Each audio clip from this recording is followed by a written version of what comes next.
Rick, the report said that she violated the State Ethics Act by pressuring state employees to try to fire her brother-in-law, and this was approved unanimously by a bipartisan legislative council. The person who is heading the investigation into this is one of Sarah Palin's biggest supporters, and at which point it became a big public circus. And she violated the State Ethics Board. But exactly what she did.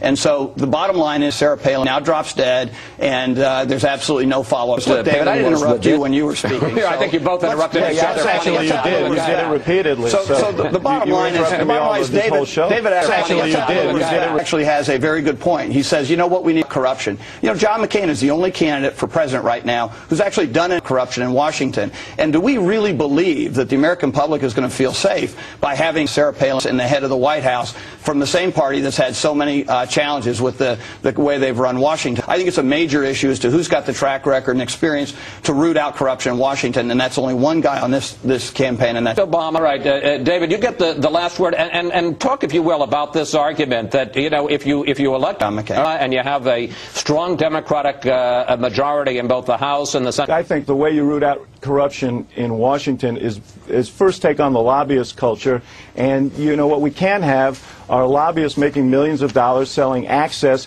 to public officials, as Rick has done, selling access. Actually, you did. You did it in your organization. That is not how. That is not how you clean up corruption in Washington. You thought that the patronage politics of Chicago was a better. Actually, you did repeatedly. So the bottom line is David had a model for Washington than the law and order model that we currently occupy. I think everybody ought to read that while everything else that you said here. That is not what I said. Rick, why don't you answer the question about whether you sell access to Senator McCain? That's been reported in the newspaper. Is that false? Well, I think that's the false that you sell access in your organization. That is not how. That is not how you access to Senator McCain. In the newspapers. No, I think it'd be answer the question. Do you sell access? No, I don't. Is that how you've made millions of dollars? You've never done that. You've never. Nobody has ever been told that they ought to hire you if they want to get to Senator. I'm asking repeatedly. So the bottom line is David, assassination has become the hallmark of the McCain campaign. This is the kind of thing that he just railed against when he first got on. And now anybody watches the show knows otherwise. Attack. Gentlemen, we're going to have to. I'm glad to say that